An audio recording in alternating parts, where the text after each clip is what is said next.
Bismillahirrahmanirrahim. Assalamualaikum warahmatullahi wabarakatuh.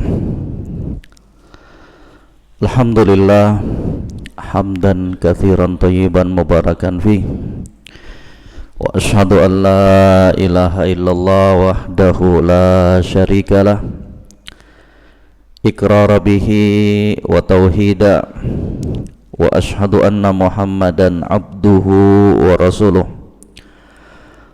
Yaqulu Rabbuna azza wa jalla fi kitabihil karim, ya ayyuhalladzina amanu taqullaha haqqa tuqatih wa la tamutunna illa wa antum muslimun.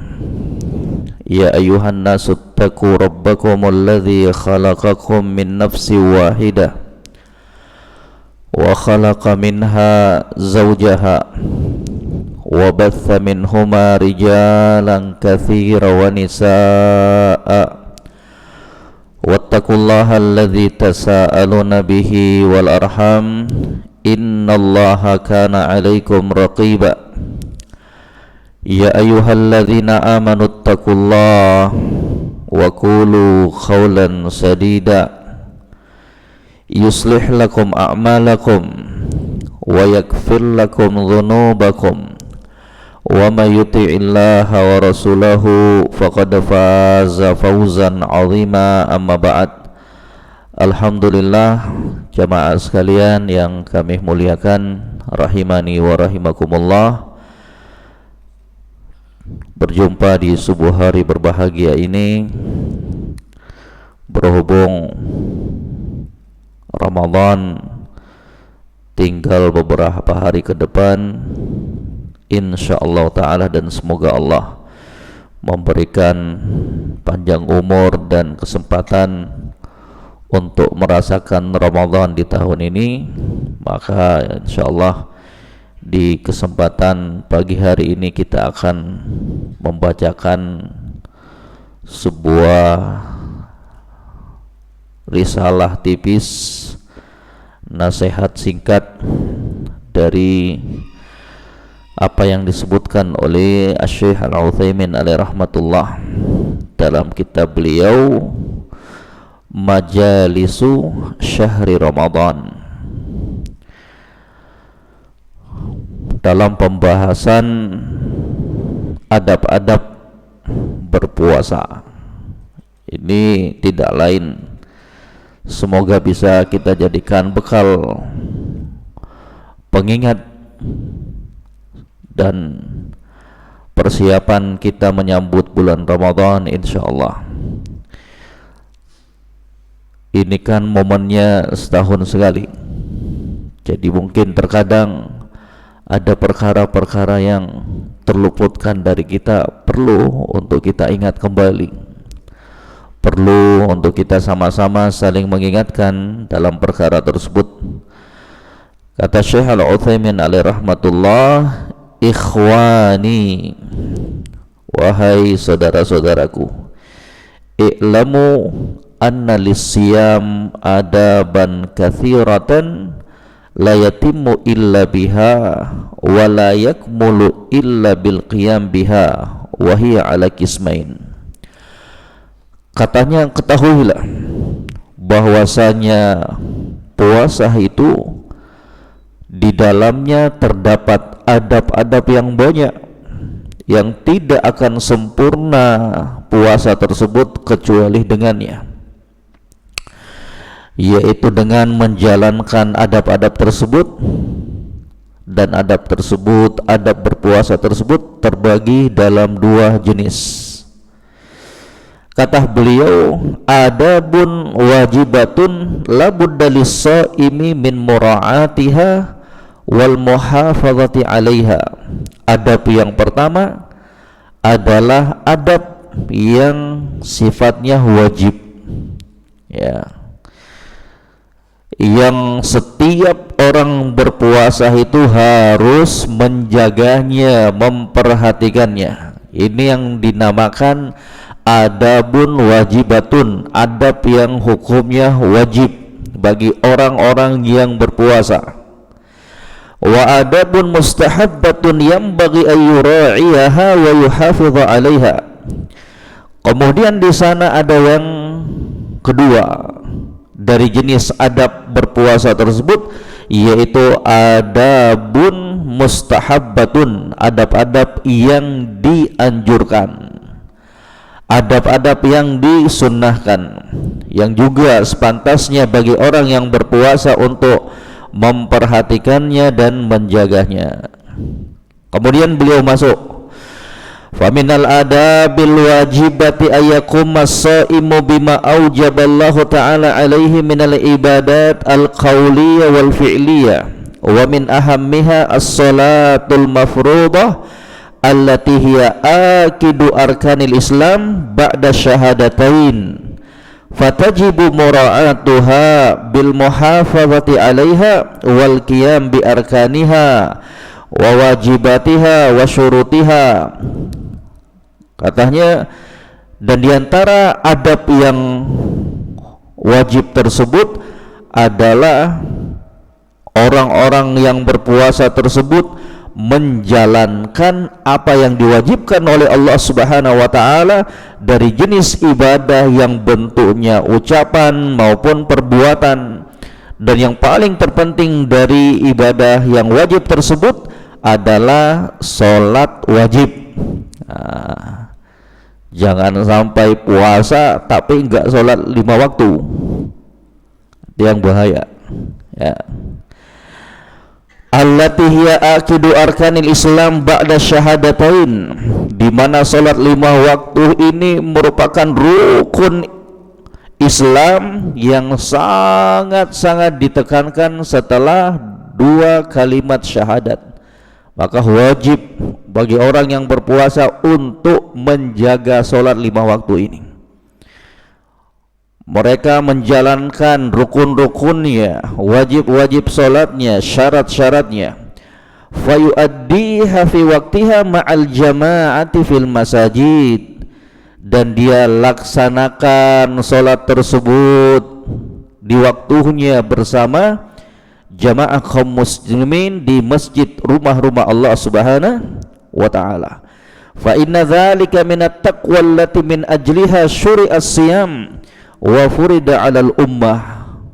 Karena salat itu ya, salat itu termasuk ibadah yang sempurna, ibadah yang mulia yang akan mengantarkan seseorang ke dalam takwa kepada Allah.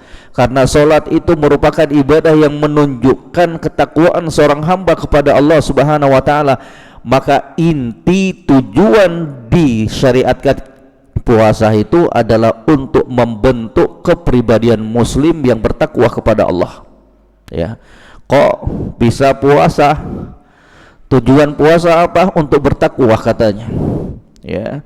Tapi kok enggak sholat 5 waktu?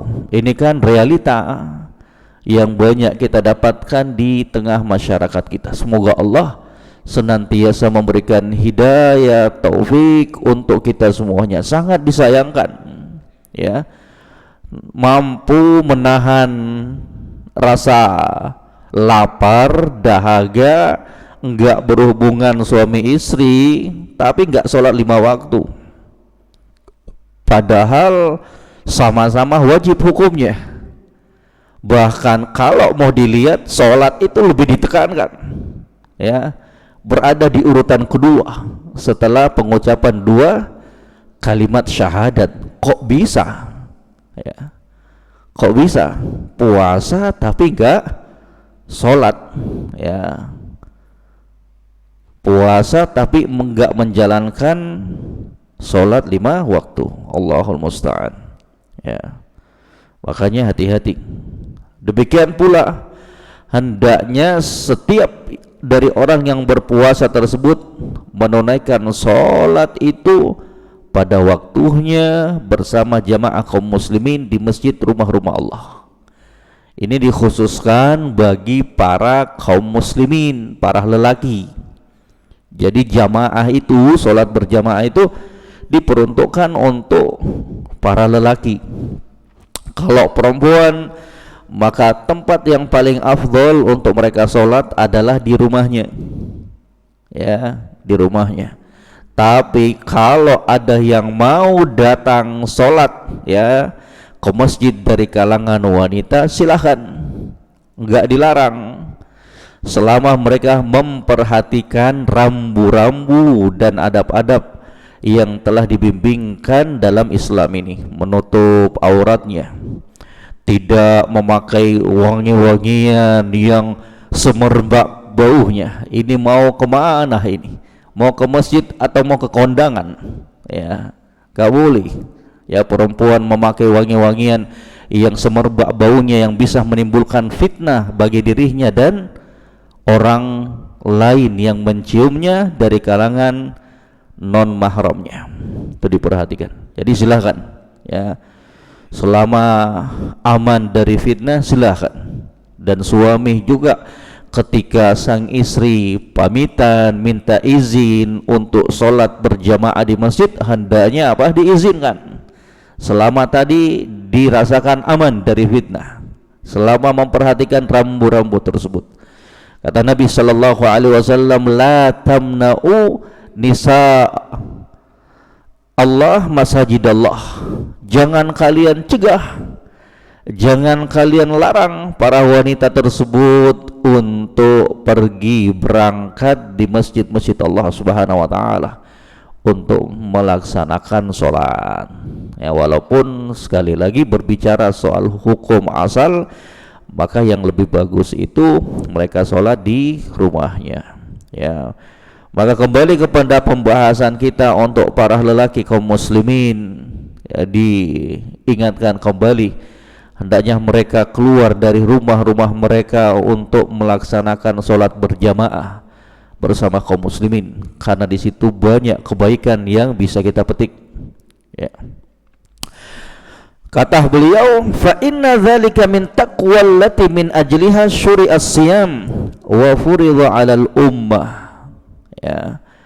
Karena sholat 5 waktu itu merupakan bagian dan bentuk rasa takwanya seorang hamba kepada Allah, dan untuk tujuan itulah, untuk membentuk kepribadian muslim yang bertakwa kepada Allah, Allah kemudian mewajibkan siam, puasa itu kepada kita, kepada umat Islam ini. Ya. Apa kata Allah Rabbul Alamin di dalam Al-Quranul Karim? Ya ayyuhalladzina amanu kutiba alaikumus siyam kama kutiba alal ladzina min qablikum la'allakum tattaqun. Demikian kata Allah Rabbul Alamin, ya, menjelaskan tujuan inti disyariatkannya puasa itu. Wahai orang-orang yang beriman, telah diwajibkan puasa kepada kalian sebagaimana telah diwajibkan puasa itu terhadap umat-umat sebelum kalian. Intinya apa? Tujuannya apa? La'allakum tattaqun, agar kemudian menjadi kalian semua ini menjadi hamba-hamba yang bertakwa kepada Allah Subhanahu wa taala. Kalau ada orang yang puasa kemudian gak sholat, berarti tujuan dari puasanya itu belum tercapai. Karena tujuan puasa itu membentuk kepribadian yang bertakwa. Yang bertakwa itu dikatakan bertakwa ketika dia menjalankan apa yang diperintahkan Allah dan meninggalkan apa-apa yang dilarang dan diharamkan oleh Allah Subhanahu wa ta'ala. Berarti apa? Ada sesuatu yang gak beres dari puasa yang dia lakukan. Ya. Karena jamaah sekalian, puasa itu bukan sekedar menahan makan, minum dan berhubungan suami istri saja, tidak. Ada perkara-perkara lainnya yang harus diperhatikan oleh seorang muslim dan muslimah. Wa idha'atus shalah munafin littaqwa wa tujibu lil uqubah wa mujibun lil uqubah. Maka kata beliau, kata Syekh Al-Utsaimin, menyia-nyiakan salat, tidak mengerjakan salat itu bertentangan dan tidak selaras dengan apa? Takwa kepada Allah Subhanahu wa ta'ala.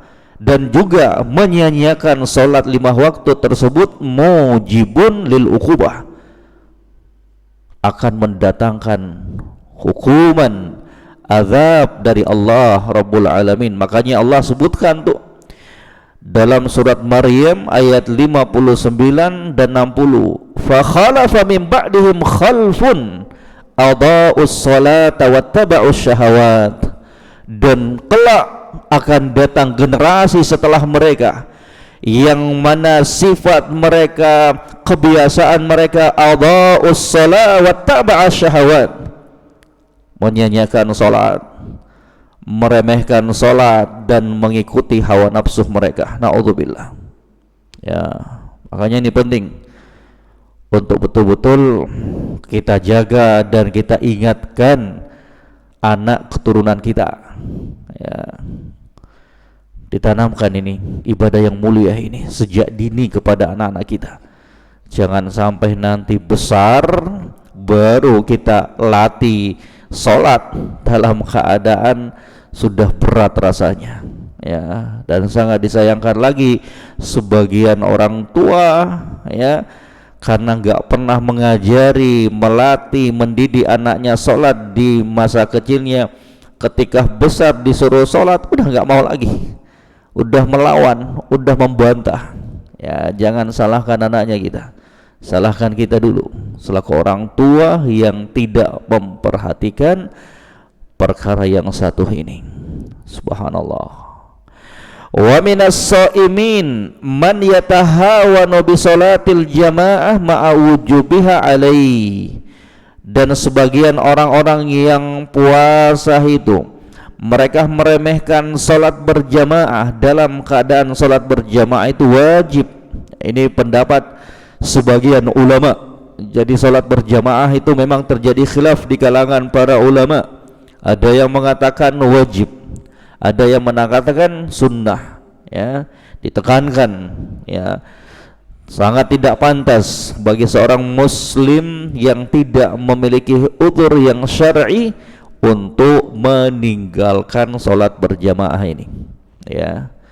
Terlepas dari khilaf perselisihan di kalangan para ulama, apakah wajib ataukah sunnah. Tetapi sekali lagi sangat-sangat tidak pantas bagi seorang muslim untuk meninggalkan salat berjamaah. Waqad amarallahu biha fi kitabih, dan Allah Subhanahu wa taala telah memerintahkan salat berjamaah tersebut di dalam kitabnya, di dalam Al-Qur'an. Wa idza kunta fihim fa aqamta lahumus salata faltaqum ta'ifatum minhum ma'ak wal ya'khudhu aslihatahum ila akhiril ayat. Subhanallah. Katanya, dan jika engkau wahai Muhammad sallallahu alaihi wasallam berada bersama mereka, kamu sholat bersama mereka, maka hendaknya sekelompok orang itu, ya, berdiri bersama kamu. Jadi tata cara sholat ini namanya sholatul khauf.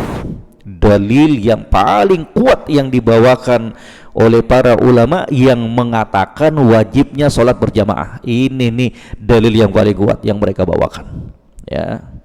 Katanya orang perang saja masih diperintahkan untuk apa? Sholat berjamaah. Apalagi dalam keadaan aman, tidak perang. Ya, orang perang saja rasa takut, cemas, masih tetap Allah perintahkan itu. Ya. Jadi tata cara kaifiyah sifat sholat berjamaah ketika dalam keadaan perang, takut itu berbeda dengan tata cara sholat ketika apa? Dalam keadaan aman. Ya. Jadi kalau perang sebagian sholat, ya, tergantung arah musuhnya itu kemana, ya.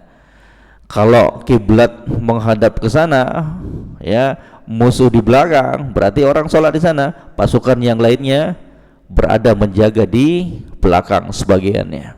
Ya, ada beberapa cara yang dituntunkan dalam sholat tersebut, ya. Kemudian kata beliau, fa'amarallahu ta'ala bis-salati ma'al jama'ati fi halil qital wal khauf fa fi halil tuma'ninati wal amni aula. Allah perintahkan sholat berjamaah dalam keadaan perang, dalam keadaan dihantui rasa takut, maka dalam keadaan tenang, aman, sentosa itu lebih lagi. Perang saja diperintahkan. Nah, itu yang dibawakan dari sebagian dalil oleh para ulama yang mengatakan sholat berjamaah itu wajib hukumnya bagi para lelaki. Ya, itu dari Al-Qur'an. Wa an Abi Hurairah radhiyallahu taala anhu anna rajulan a'ma qala ya Rasulullah laisa liqaidun yaquduni ilal masjid farakhasa lahu falamma walla da'ahu. Nah, ini dalil dari hadis Nabi sallallahu alaihi wasallam yang dibawakan oleh sebagian ulama yang mengatakan wajibnya sholat berjamaah. Ya. Kata Abu Hurairah, dahulu ada seorang lelaki buta.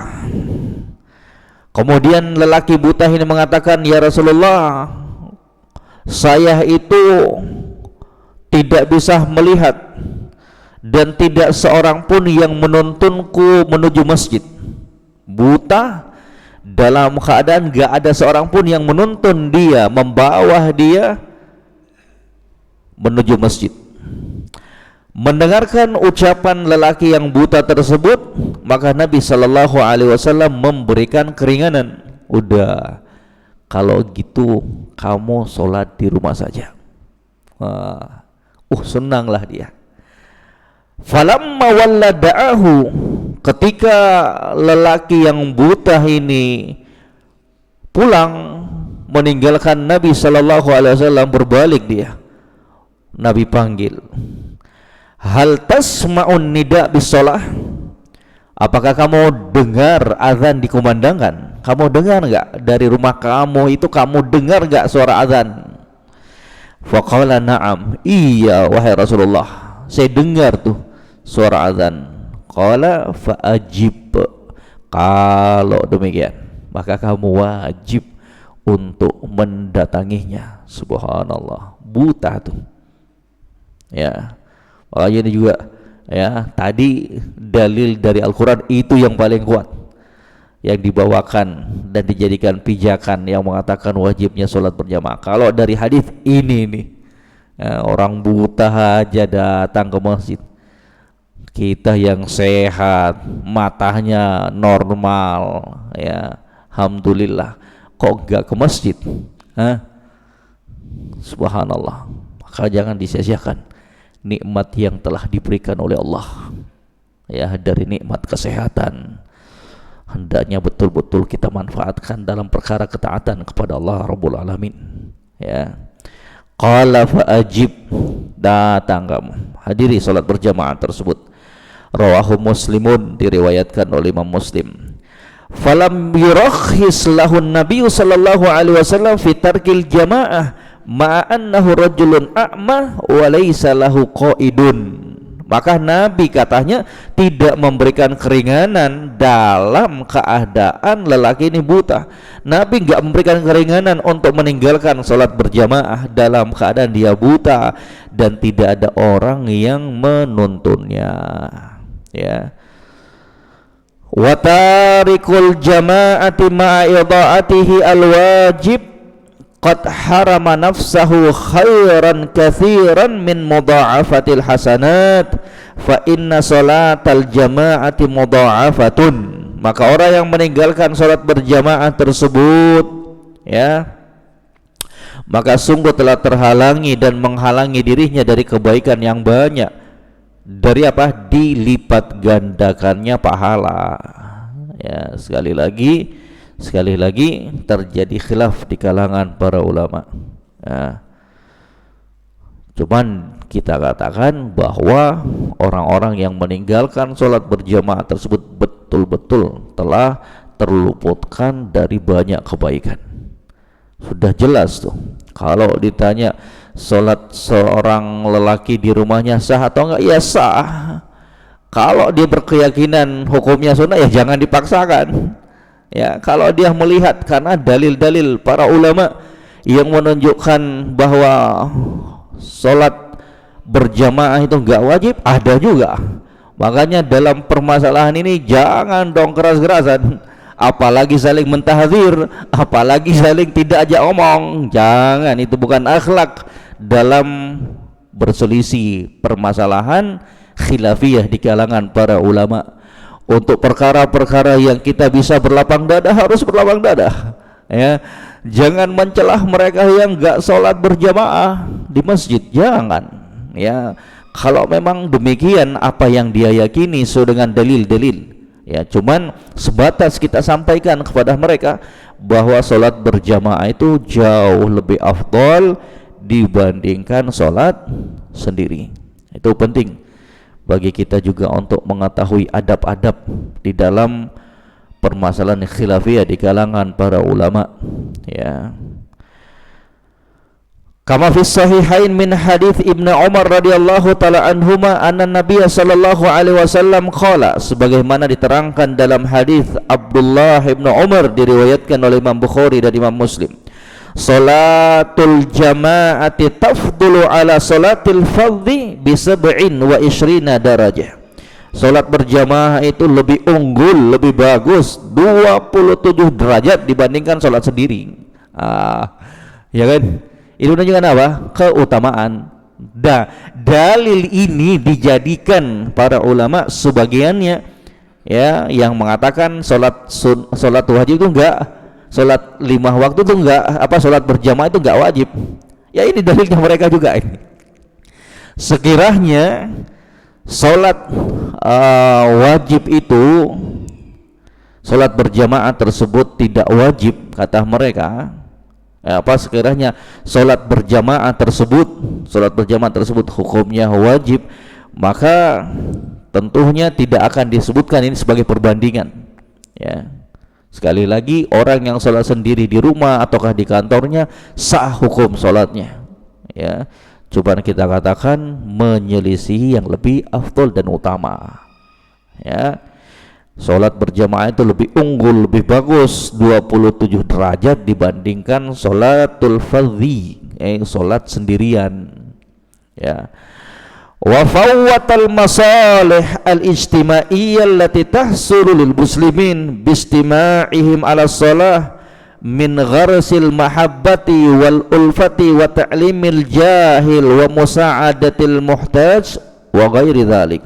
Ini juga nih salah satu dari rangkaian kebaikan-kebaikan yang akan didapatkan oleh orang-orang yang sholat berjamaah. Katanya apa?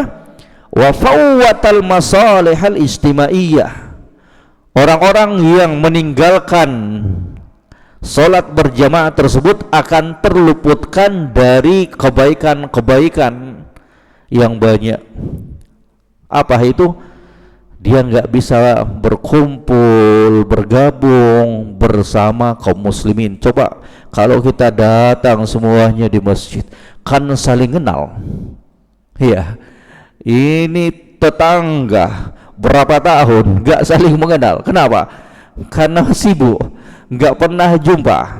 Coba kalaulah nggak jumpa di rumahnya, di kompleksnya, ya paling tidak bisa ketemu di masjid, saling sapa, ya. Itulah kemanfaatannya, ya. Min gharsil mahabbah, akan tumbuh rasa cinta sesama kaum muslimin.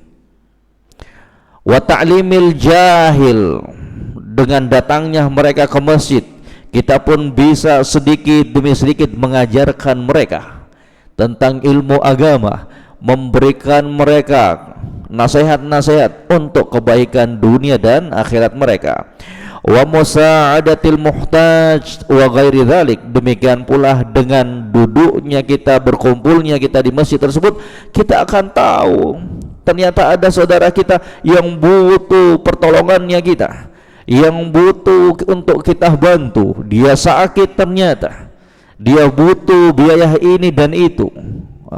Kan dengannya kita ketahui, ya. Coba kalau enggak keluar dari rumah, enggak sholat, dia mana kita tahu nantinya, ya. Maka jamaah sekalian, jangan sampai terluputkan dari perkara-perkara satu ini, ya.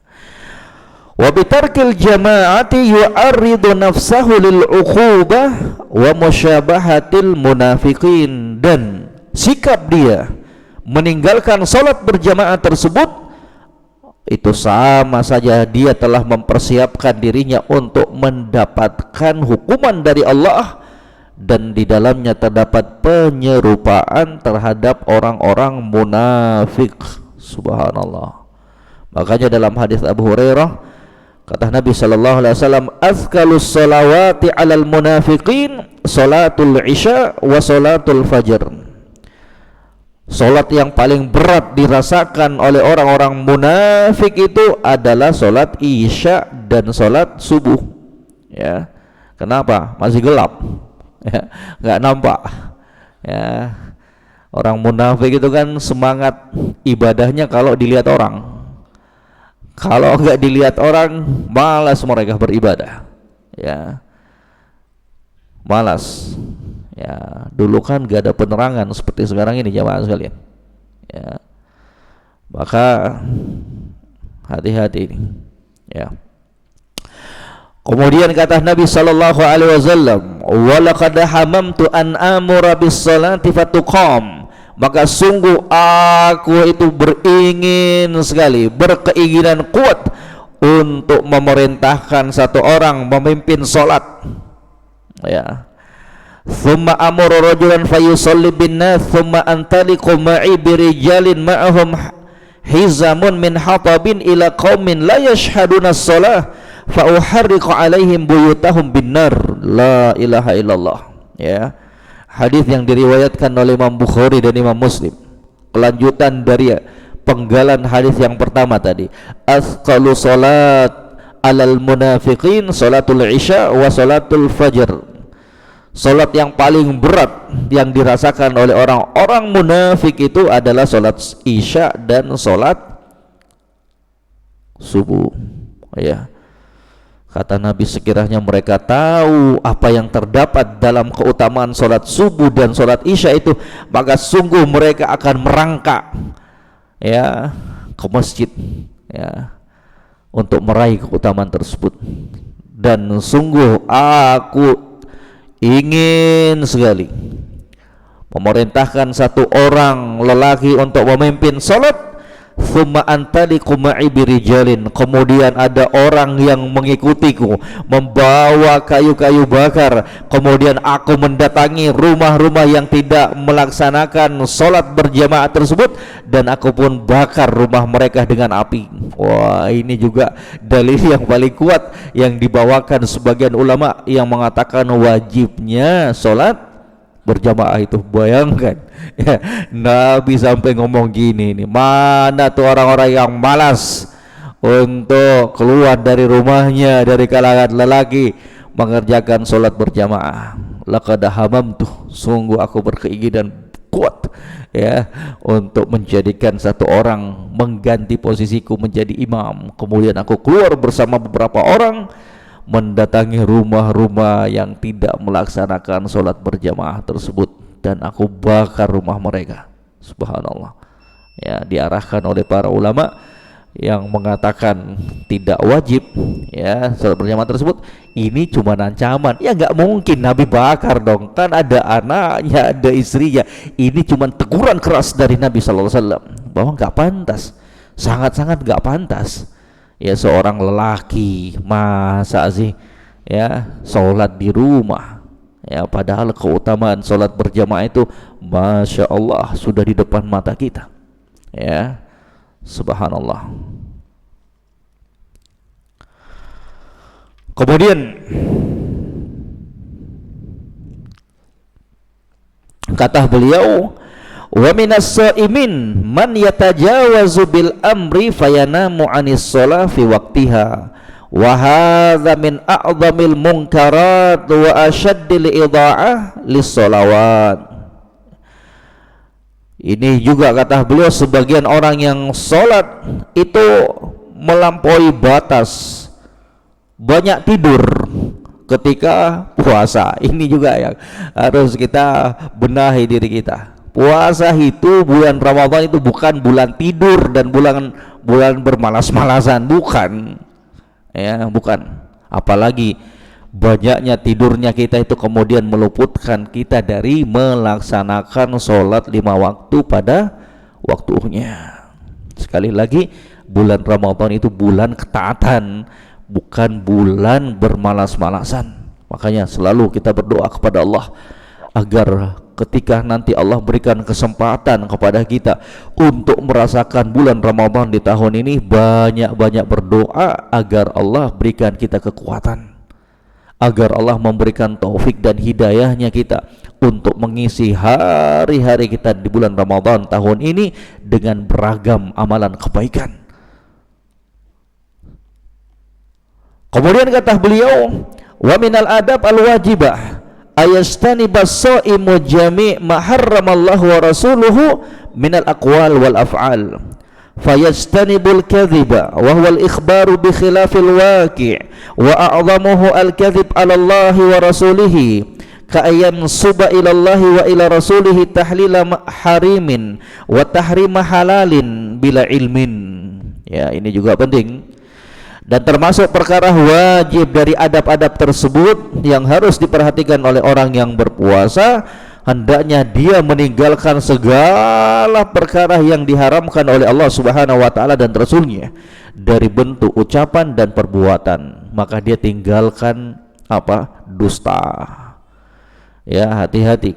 Puasa tapi dusta. Ya, hati-hati. Dan sebesar-besar dusta itu adalah dusta atas nama Allah dan Rasulnya. Sudah jelas diharamkan, dia katakan halal. Ya, hati-hati ini. Ya, subhanallah. Wa yastanibul ghibah, dan dia juga menjauhi ghibah. Wa hiya dzikruka akhaka bima yakrahu fi ghaibatihi, yaitu engkau menyebutkan sesuatu yang dibenci oleh saudara kamu tak kala dia tidak ada di situ. Kan ini bahaya nih. Ya, puasa tapi gibah juga lancar. Nah, jadi jamaah sekalian, nasihat untuk semua, puasa itu adalah mempuasakan seluruh anggota tubuhnya kita, bukan sekedar mempuasakan dari makan dan minum dan berhubungan suami istri. Ya, puasa itu apa? Mempuasakan seluruh anggota tubuhnya kita dari perkara-perkara yang diharamkan oleh Allah.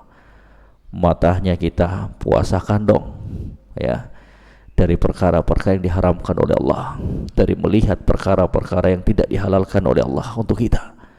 Mulutnya kita puasakan dari menggibahi orang, mengadu domba, ya, berkata dusta, menjadi saksi palsu, ya, yang salah dia bersaksi akhirnya menjadi benar. Tuh terdapat ancaman-ancaman semuanya itu. Hati-hati nih, ya. Lebih bagus sibukkan diri kita, manfaatkan lisannya kita untuk banyak membaca Al-Quranul Karim di bulan Ramadan. Jauhi itu majelis-majelis gibah, ya. Dikit-dikit tadinya membahas tentang iftar, persiapan iftar, tahu-taunya nyerempet nantinya.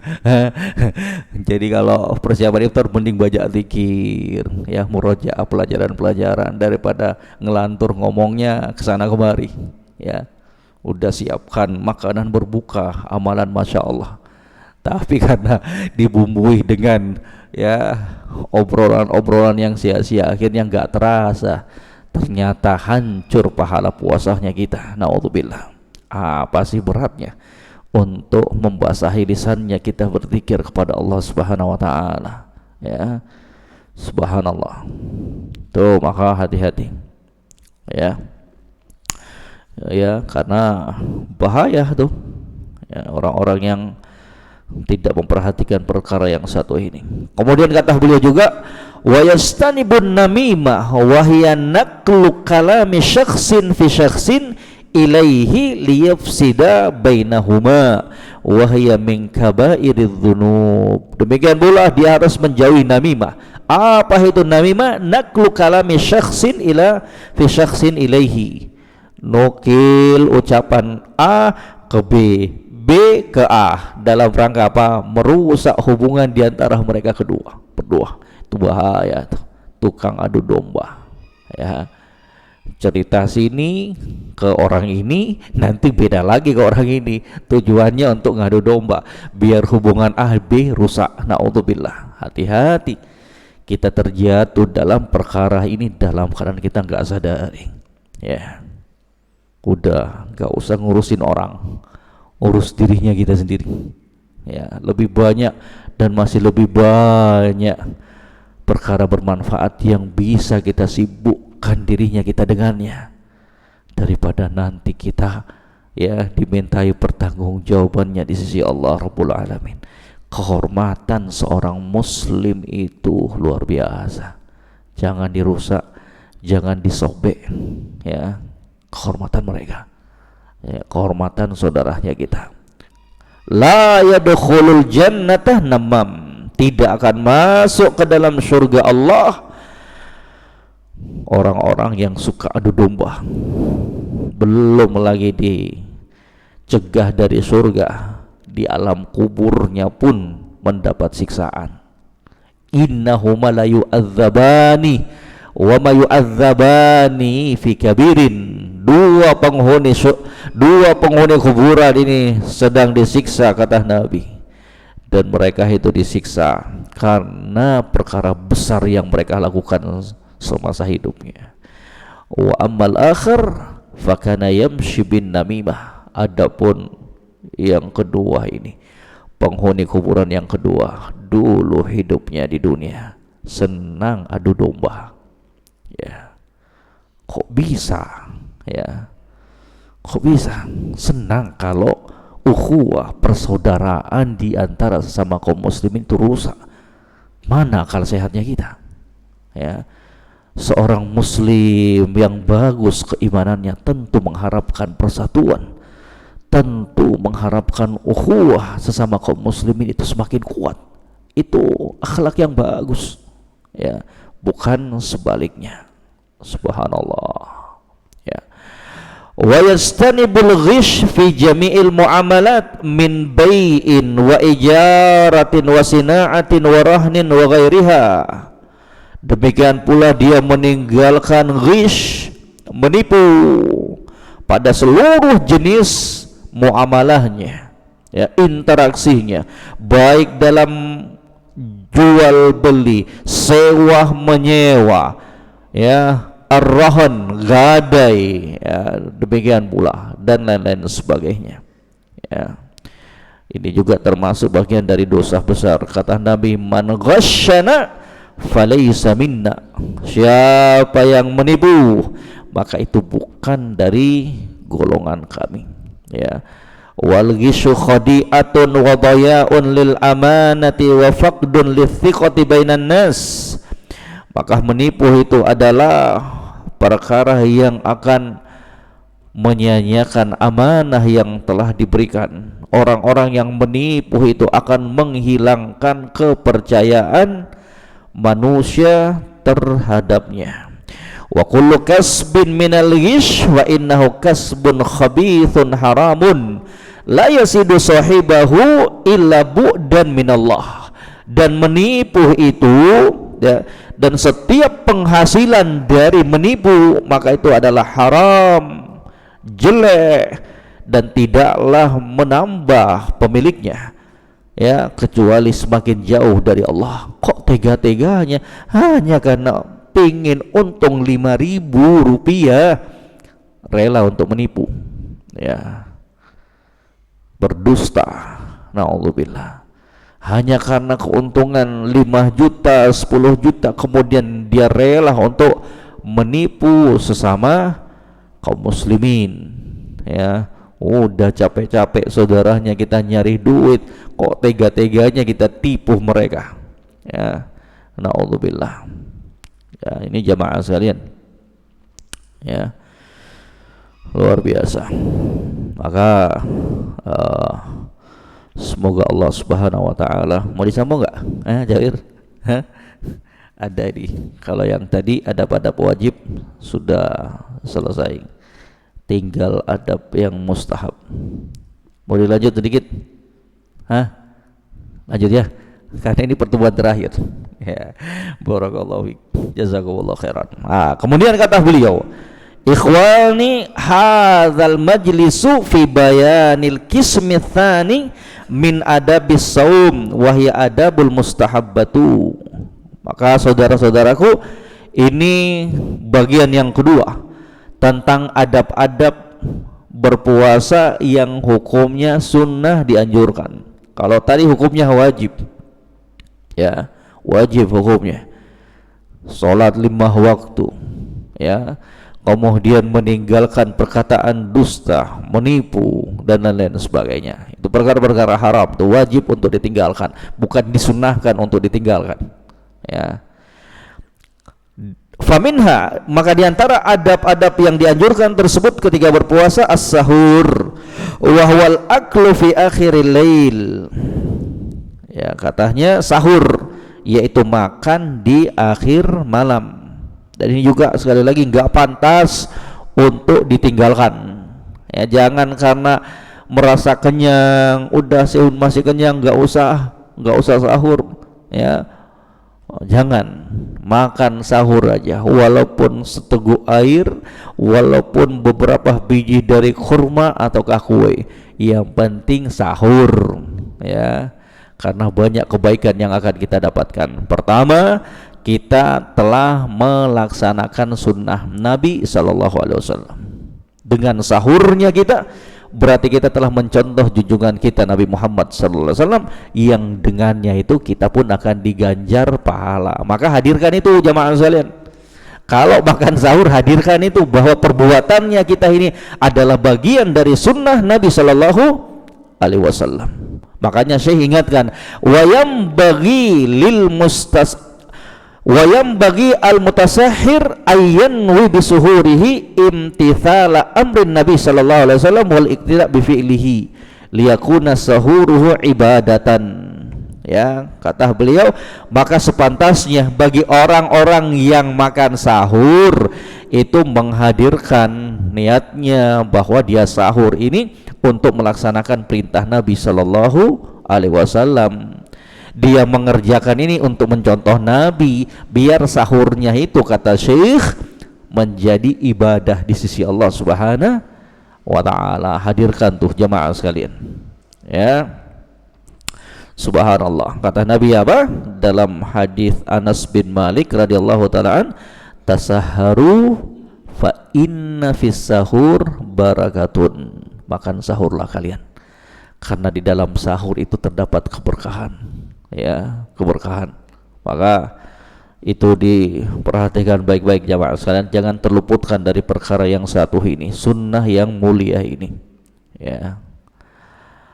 Kemudian yang kedua, wasunnatu ta'khirus sahur ma lam yakhsha tulu'ul fajr. Yang kedua, termasuk bagian dari sunnah juga mengakhirkan makan sahur. Itu bagian dari sunnah tuh, ya. Makan sahur jam 1, jam 2, jam 3 silahkan.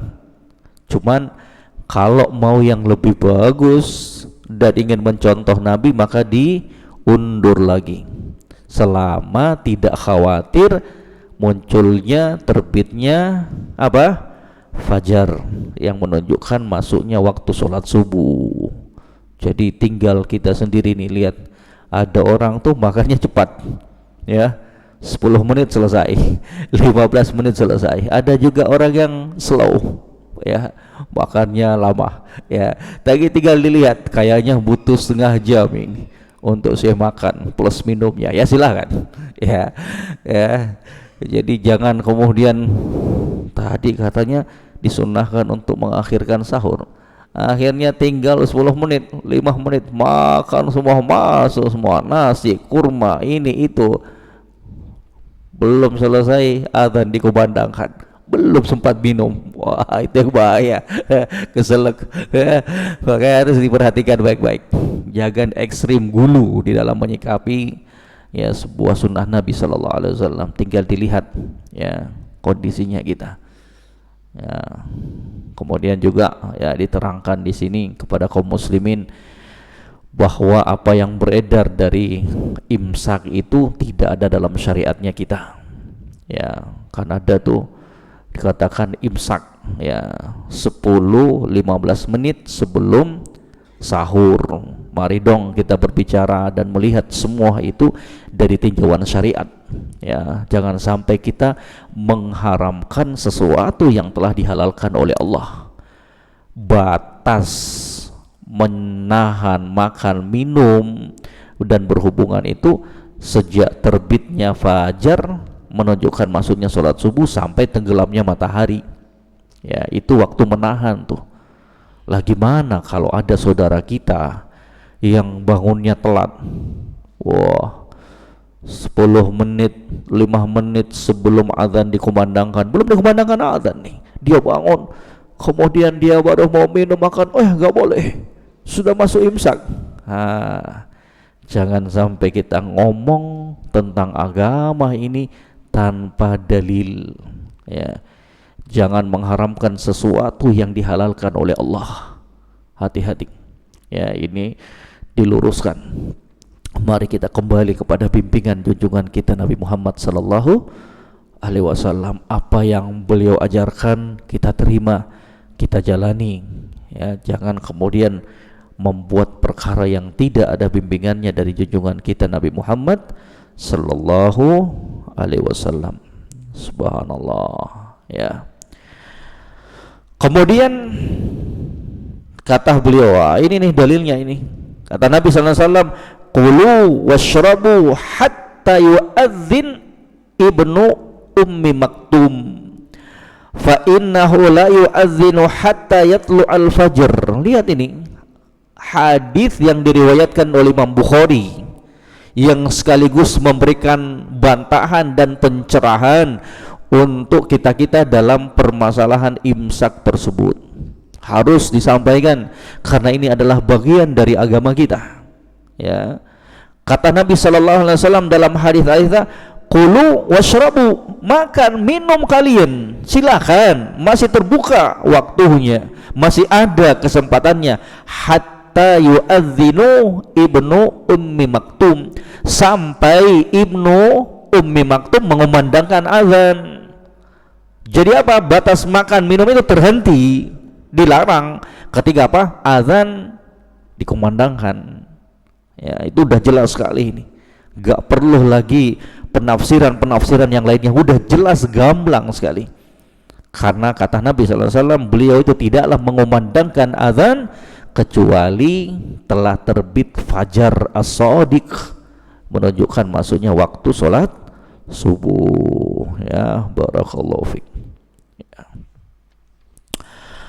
Kemudian kata beliau, wa min adabi siyam al-mustahabbah ta'jilul futur idza tahaqqaqu ghurubus syams bimusyahadatiha aw ghalaba 'ala dhannihi al-ghurub bi khabarin mawthuqin bihi. Kemudian dari adab-adab yang disunnahkan dalam berpuasa tersebut, menyegerakan berbuka. Jangan dengan alasan kita masih kenyang, belum lapar, nanti bukanya setelah pulang sholat maghrib. Jangan, batalkan dulu puasanya kita. Kalau memang sudah masuk waktunya, batalkan walaupun dengan seteguk air, ataukah satu buah kurma, ataukah sepotong kue, ataukah yang lainnya. Yang jelas batalkan dulu. Ya, persoalan nanti mau makan jam 10 malam, 11 malam, silakan. Ya, nggak ada yang larang. Yang penting batalin dulu ya puasanya. Ya, jangan tunda nanti setelah maghrib ataukah setelah isya. Ya, menyegerakan buka puasa. Syaratnya kalau betul-betul sudah masuk waktunya.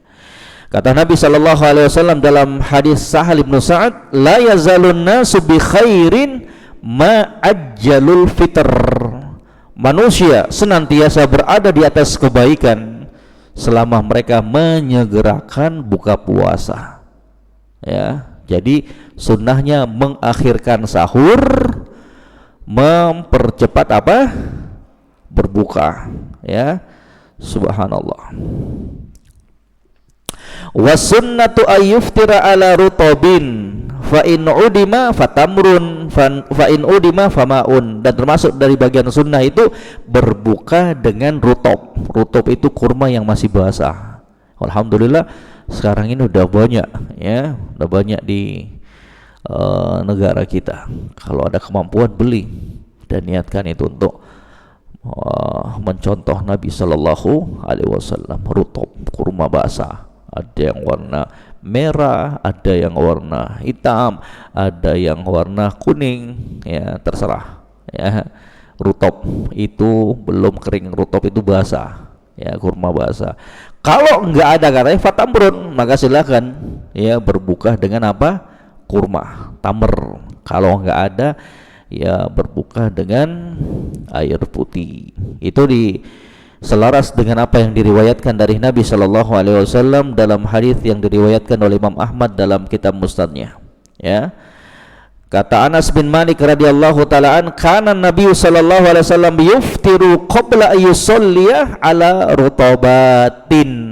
Adalah Nabi Shallallahu Alaihi Wasallam berbuka puasa sebelum berangkat sholat dengan apa? Beberapa butir rutob, kurma basah. Fa illam takun rutobatun fatamaratun. Kalau Nabi enggak mendapati rutob, kurma basah, maka beliau berbuka dengan apa? Kurma. Ya, kurma itu yang sudah dikeringkan. Ya. Fa illam takun tamaratun hasawatin min ma'in. Kalau tidak ada rutob, kalau enggak ada kurma, maka Nabi Sallallahu Alaihi Wasallam meneguk air. Nah, itu bagian dari sunnah-sunnah Nabi Sallallahu Alaihi Wasallam. Ya, kalau enggak ada rutob, kurma, enggak ada air, ya terserah apa saja, yang penting halal, yang penting batalkan puasanya kita. Dapat permen, ya, dapat kue, ya, intinya apa? Batalkan. Berbicara tentang keafdoliannya, mana yang lebih utama, ya tadi yang kita sebutkan itu, rutob dulu, kalau enggak ada kurma, kalau enggak ada air. Wa yanbaghi ayyad'u 'inda fitrihi bima ahab. Fa fi sunan Ibnu Majah an Nabi sallallahu alaihi wasallam annahu qala lis-shaim inna lis-shaimi 'inda fitrihi da'watan ma turad. Demikian pula hendaknya dia berdoa ketika hendak berbuka dengan perkara-perkara yang dia cintai untuk kebaikan dunia dan akhiratnya. Datang dari hadis yang diriwayatkan oleh Imam Ibnu Majah dalam kitab sunannya, kata Nabi sallallahu alaihi wasallam, sesungguhnya orang yang berpuasa tersebut ketika hendak berbuka memiliki dakwah, doa yang tidak akan ditolak oleh Allah. Ya, mau berbuka puasa banyak berdoa. Demikian pula datang dalam riwayat yang lainnya, ya, itu disebutkan salatu da'awatin mustajabatin la syakka fihinna. 3 doa yang dikabulkan oleh Allah, tidak ada keraguan di dalamnya. Di antaranya apa? As-shaimu hatta yuftir. Orang yang berpuasa sampai dia berbuka. Dipahami dari sini bahwa selama orang tersebut dalam kondisi puasa, maka itu adalah momentum waktu yang paling bagus untuk berdoa. Banyak doa untuk kebaikan dunia dan akhiratnya kita, ya. Jadi bukan hanya sekedar ketika hendak berbuka, tapi sepanjang ya kita dalam kondisi berpuasa, maka itulah waktu yang bagus untuk banyak-banyak berdoa, ya, doa untuk kebaikan dunia dan akhiratnya kita. Wa min adabis siyam al mustahabbah kathratul qiraah wa dzikr wa du'a was shalah was sadaqah. Maka demikian pula dari adab-adab puasa yang dianjurkan adalah banyak membaca Al-Qur'anul Karim. Ini momentumnya jamaah sekalian. Sudah cukup lama lalainya kita, 11 bulan gak sentuh Al-Quranul Karim, 11 bulan lamanya kita tidak membaca Al-Quranul Karim dengan beragam alasannya kita. Na'udzubillah. Maka jangan lagi lah di bulan Ramadan ini kita lalai untuk tidak membaca Al-Quranul Karim. Na'udzubillah. Ya, gimana hatinya kita bisa tentram, gimana hatinya kita bisa bersinar, gimana hatinya kita bisa hidup kalau kita jauh dari firman-firman Allah Subhanahu wa taala. Kalau kita jauh dari Al-Qur'anul Karim, ya, beragam alasan, sibuk, tidak lancar membaca Al-Quran, akhirnya dijadikan semua itu oleh syaitan untuk semakin menjauhkan dirinya kita dari membaca kalamullah, firman-firman Allah. Kalau sudah tahu nggak lancar, belajar, jangan malu. Kalau sudah tahu masih terbata-bata, belajar dan terus paksakan dirinya kita untuk mengucapkan kalamullah itu, ya. Kalau belum lancar, jangan putus asa, terus belajar, singkirkan, jauhkan rasa malunya kita, kemudian terus biasakan dirinya kita untuk membaca Al-Quran. Kenapa kita sulit membaca? Kenapa masih terbata-bata? Kenapa terasa sulit? Karena tidak dibiasakan, ya. Makanya pepatah Indonesia katakan apa? Allah bisa karena biasa, ya. Kita bisa itu karena terbiasa. Biasakan tuh, makanya kaku mulutnya kita. Kenapa? Karena nggak membiasakan untuk membaca Al-Quranul Karim, ya. Kalau baca WhatsApp kuat, baca BBM, baca artikel kuat, ya. Tapi baca Al-Quran baru seperempat, udah capek, ya, udah jemuh, udah bosan, naudzubillah. Yang bahaya kalau ke semua itu, kalau yang menghalangi kita dari merasakan kelezatan membaca Al-Quran adalah dosa dan kemaksiatan kita, dari kotornya hati kita, itu yang bahaya. Tidak lagi merasakan indah dan lezatnya untaian firman-firman Allah Subhanahu wa taala. Dibacakan Al-Quran, gak bergerak, gak bergetar hatinya, biasa saja. Hati-hati itu, ya, hati-hati, ya. Jadi bahan introspeksi untuk kita. Kok bisa dibacakan Al-Quran kemudian biasa aja, ya. Lebih asik hanyut dengan suara indah sang imam. Sekarang kan orang cari imam yang indah suaranya tanpa memperdulikan lagi penghayatan, ya. Akhirnya apa? Terbuainya itu lantunan imamnya, ya. Itu bagus, suara yang indah itu nikmat dari Allah, tapi jangan sampai melalaikan kita dari tujuan untuk mendengarkan dan membaca Al-Quran, yaitu apa? Mentadaburinya, ya, mentadaburinya, ya. Subhanallah, harus diperhatikan, ya, harus diperhatikan tuh betul-betul, biar kita merasakan betapa manisnya itu firman-firman Allah Subhanahu wa ta'ala. Banyak baca Al-Quran, pasang tekad minimal, ya, target minimal khatam sekali, ya, itu minimal tuh, ya. Pasang tekad bulat, jangan lagi lah seperti Ramadan yang tahun lalu itu. Jadikan Ramadan kita di tahun ini lebih bermakna, karena bisa jadi ini yang terakhir kesempatan yang Allah berikan. Target minimal sekali khatam di bulan Ramadan tahun ini, ya. Cicil hari ini jam sekian 2 lembar 3 lembar, nanti lagi zuhur 3 lembar 2 lembar, ya. Dan itu harus continue, istimror dong, istiqomah. Jangan 1 sampai 20 hari aja, hari ke-10 sampai seterusnya, padahal sudah mau masuk garis finish, loyo, udah sibuk pikirkan baju baru, makanan dan lain-lain sebagainya. Padahal itu sudah masuk babak final yang seharusnya kita genjot ibadahnya kita, ya. Nggak ada tuh orang yang bertanding masuk garis finish, udah mendekati finish, kemudian apa? Mengurangi kecepatannya, nggak ada. Yang ada apa? Langsung malah lebih menaikkan kecepatannya. Maka demikian pula seorang muslim dan muslimah di dalam menyikapi akhir di bulan Ramadan. Jangan sampai kita terhalangi dari apa? Mendapatkan malam Lailatul Qadar yang disebutkan apa? Khairun min alfi syahr, lebih bagus dibandingkan 1000 bulan. Jangan sampai terluputkan ini. Cara mendapatnya gimana? Gampang. insya Allah hidupkan 10 malam terakhir. Itu aja rumusnya ya. Hidupkan 10 hari terakhir dari bulan Ramadan ya. Demikian pula banyak-banyak bersedekah. Itu kesempatan tuh ya. Kata Abdullah bin Abbas, kana Nabi sallallahu alaihi wasallam ajwadan nas wa ajwada ma yakunu fi Ramadan. Nabi itu sosok figur yang sering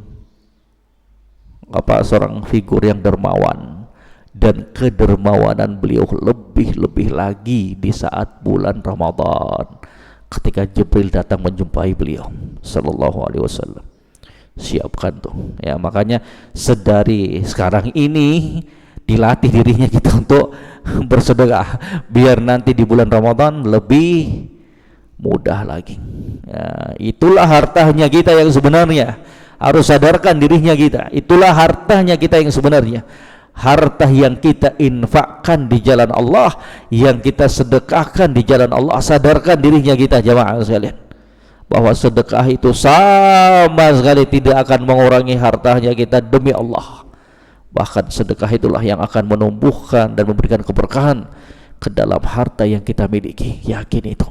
Kata Nabi sallallahu alaihi wasallam, "Ma naqasat sadaqatun min malin." Tidak akan berkurang harta yang diinfakkan di jalan Allah. Yakini itu. Ya, yakini itu.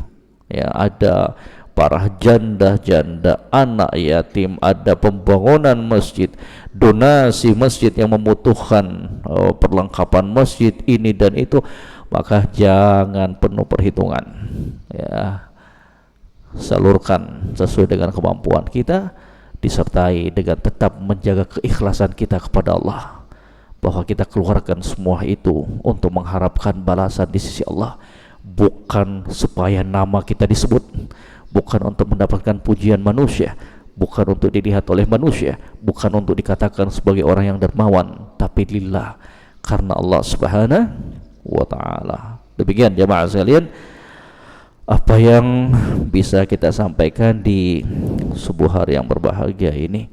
Semoga apa yang singkat ini bisa menjadi bahan renungan untuk kita semuanya. Semoga apa yang kita dengarkan dari kebaikan tersebut dimudahkan kita oleh Allah untuk mengamalkannya, terlebih khusus di bulan Ramadan nanti, dan semoga Allah masih berkenan memberikan kita kesempatan untuk merasakan Ramadan di tahun ini. Wa akhiru da'wana alhamdulillahi rabbil alamin. Subhanakallah wa bihamdik, asyhadu an la ilaha illa anta astaghfiruka wa atubu ilaik. Wassalamualaikum warahmatullahi wabarakatuh. Tafadhalu, barakallahu fikum.